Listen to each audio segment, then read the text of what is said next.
Suicide Squad Kill the Justice League probably wasn't the sequel most Batman Arkham fans were expecting. In 2015, after the release of Batman Arkham Knight, it was widely presumed that the developer Rocksteady would stay within the DC universe for its next game, either following up its trilogy capper with a fresh twist on Batman, a la Batman Beyond, or perhaps most coveted of all, with a title based on DC's Man of Steel, Superman. This did not prove to be the case, with the next full AAA title from Rocksteady releasing a staggering 9 years after Arkham Knight, and putting players in the boots of the Suicide Squad in a live service looter-shooter context. Their mission? Shoot the Justice League and their mind-controlling master Brainiac into teeny tiny pieces. Now, understandably, Suicide Squad has not endeared itself nearly as much as Rocksteady's prior efforts, departing on a tonal and gameplay front from the Arkham games of yore, and thus tying up the studio's wonderful eye for detail and immersion in a banal gameplay loop predicated around shooting glowy things and getting various purple and gold-colored items, mostly guns. The Rocksteady we know and love is still there, evidenced by the glorious character models, detailed environments, and authentic, entertaining dialogue. It's just buried underneath the unimaginative tropes of a genre the developer's mythos feels ill-suited to. Not that the story has helped things especially either, exacerbating the myriad concerns of Suicide Squad's gameplay loop and endgame is the profound sense of disappointment that comes with stepping out of Rocksteady's Gotham for the first time, only to have to destroy everything that came before. Yes, the killing the Justice League premise is what makes Suicide Squad's narrative so irreverently fun, but barring a post-game twist entailing the squad rescuing the real League aboard Brainiac's ship, which players have already started to suspect is the case, it also means that the Arkhamverse could be over before it ever really got going. But it doesn't have to. Despite a middling critical reception and the poor track record of recent live service titles surviving past their first year, the Arkhamverse still has plenty of life left to give. It wouldn't have waited so patiently for almost a decade if it didn't, and Justice League or no Justice League, there is a path forward that could redeem the franchise and recapture the magic it all made us fall in love with it when we first stepped into Arkham Asylum's intensive treatment ward all those years ago. So, welcome to the Madhouse, WhatCulture Gaming. I'm Ewan, and here's my foolproof plan to save Batman Arkham after Suicide Squad Kill the Justice League.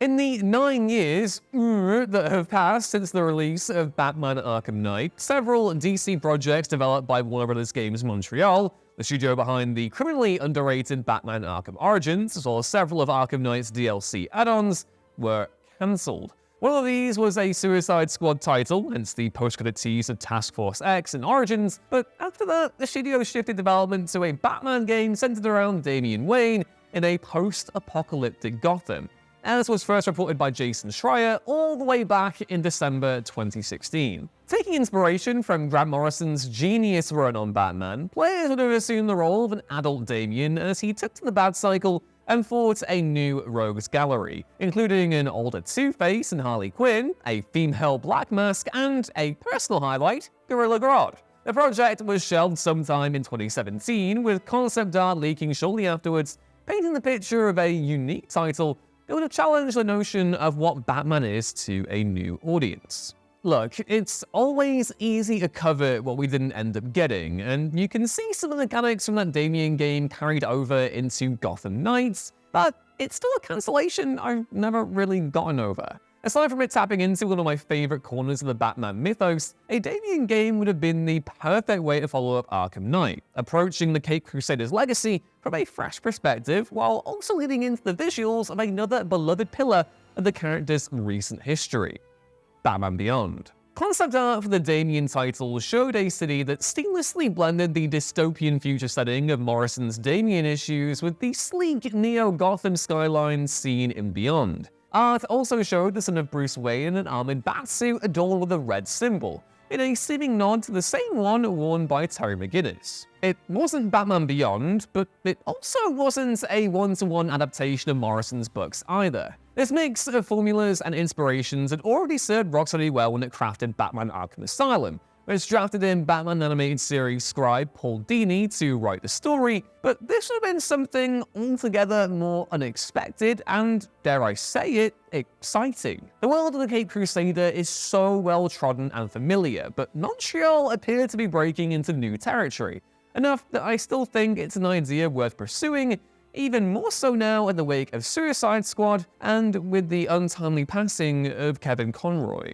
Unimaginative of me, though it may be, to pitch the future of Batman Arkham as a rekindling of a project that has long been dead and buried, but apart from resurrection being built into the very DNA of the Dark Knight, the story of Suicide Squad and the loss of Conroy make a legacy-driven Batman game all the more essential. Gotham Knights excelled in this regard with its story of the Bat family coming to terms with the death of Bruce Wayne, but it's a concept Rocksteady feels uniquely suited to, with the studio having an inextricable connection to not just Batman, but Conroy as well. Conroy's legacy as the voice of Batman looms large over the studio's games, and especially over Suicide Squad Kill the Justice League, where he excelled in a new villainous portrayal before meeting a brutal and controversial end at the hands of Harley Quinn.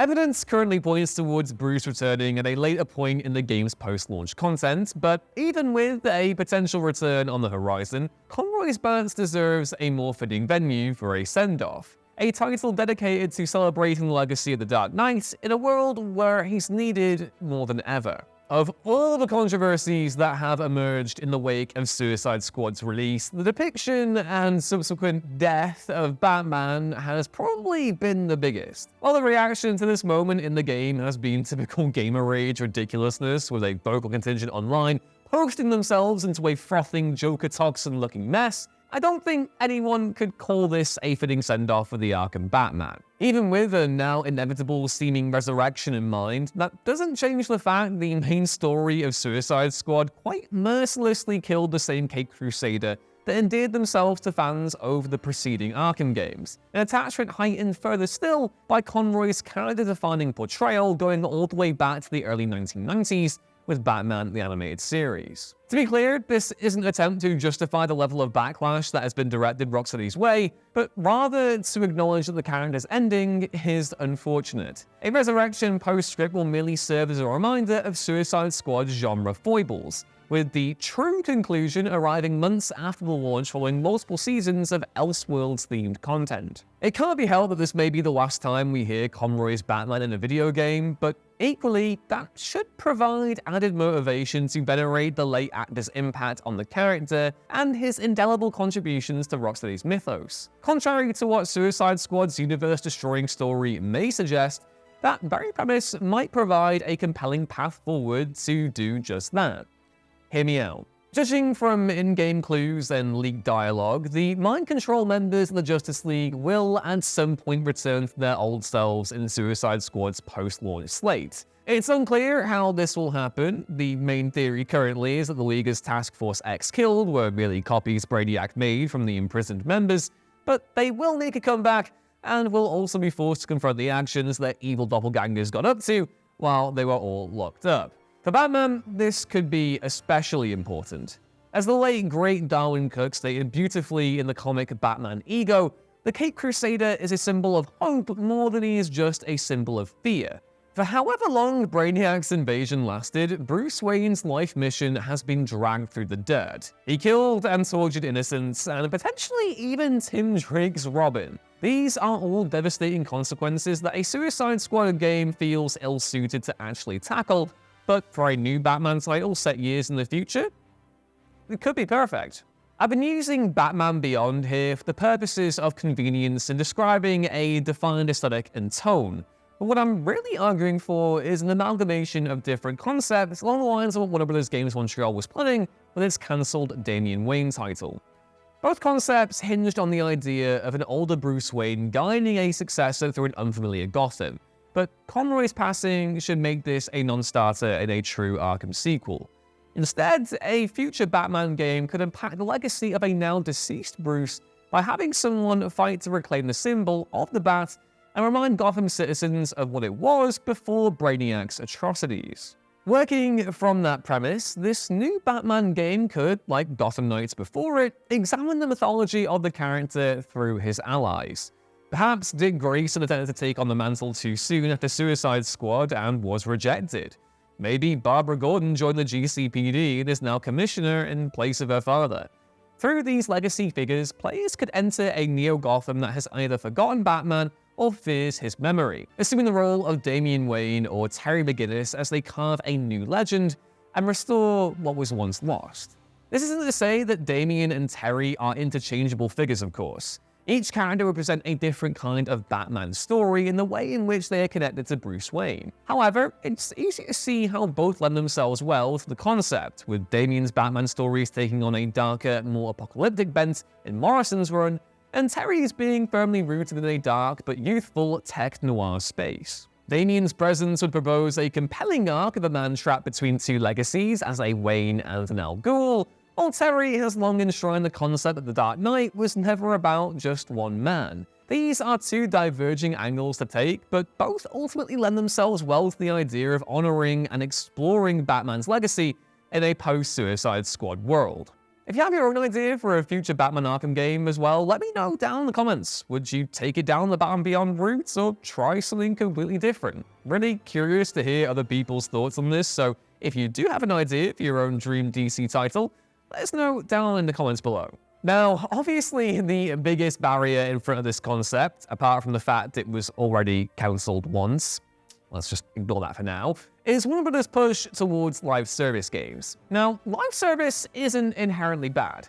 Just look at the recent release of Helldivers 2 as an example of how games as a service can excel. But it does need to make sense. By far, the biggest problem with Suicide Squad Kill the Justice League is that the DC license felt contorted and stretched to accommodate live service looter-shooter gameplay. Why is Captain Boomerang, a fairly instructive supervillain name, I think we can all agree, a specialist with a shotgun? And why am I spending so much time shooting a minigun as King Shark when I'd much rather just be biting dudes in half like an aquatic mammal Hulk hybrid? Throw in the fact that it continues the story of the Arkhamverse, and what you're left with isn't exactly a Green Arrow lip ripper of a chili as far as recipes go. What you do have is a sequel with years of hype and speculation behind it, but one that shares little in common with the games that came before. Suicide Squad has its fans, and honestly, if you're one of them, more power to you, but it has largely been met with a huge wave of negativity. With the aforementioned factors in mind, that shouldn't have been a surprise. The concern going forward is that the lessons of Suicide Squad's critical failure are not learned, and that Warner Bros. Presses ahead with its live service focus. The latest sorry chapter in the story of David Zaslav's stewardship of the company, who, not content with just deleting films, has turned his attention to gaming.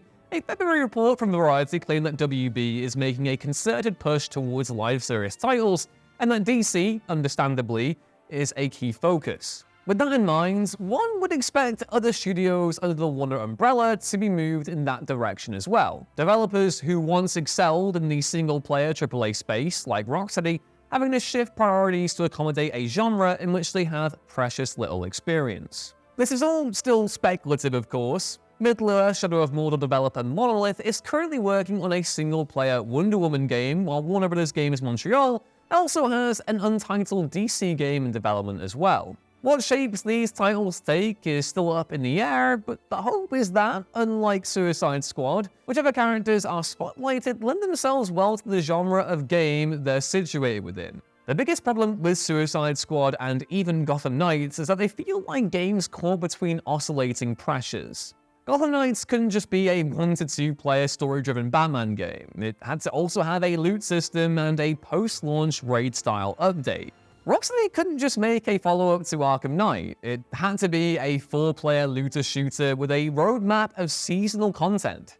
Again, it's not that these genres are inherently bad or aren't conducive to making a good DC game, but they do need to feel organic. A looter shooter based on Jim Lee's Wildstorm could work, given how many gun-toting characters there are in that corner of the DCU, but it doesn't fit Suicide Squad, and certainly not a Suicide Squad game meant to follow up arguably the greatest single-player superhero games of all time.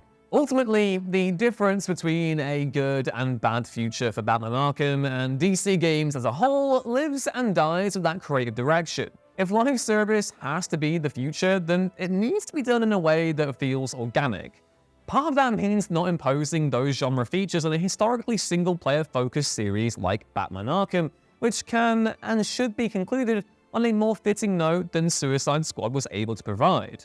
Something like a Damian Wayne Batman or Batman Beyond game makes the most sense to me as something to honor that legacy, but truthfully, Batman Arkham might be dead already. It's been a decade of terrible decisions from Warner Bros. Pre and post the great Zaslamification of 2022, and nothing about the company's recent strategy has inspired any sort of confidence or optimism about its future, whether that be gaming or movies. Would Rocksteady be able to recapture the magic of its Arkham trilogy a day? I still think the answer is yes. Suicide Squad, for all its creative faults, is a technical showcase layered with great character work and performances. Beneath the loot and the gameplay and the banal numberiness of it all, you can still see that old Rocksteady shine. The concern is that, under the current WB regime, that shine will only briefly shimmer rather than gleam.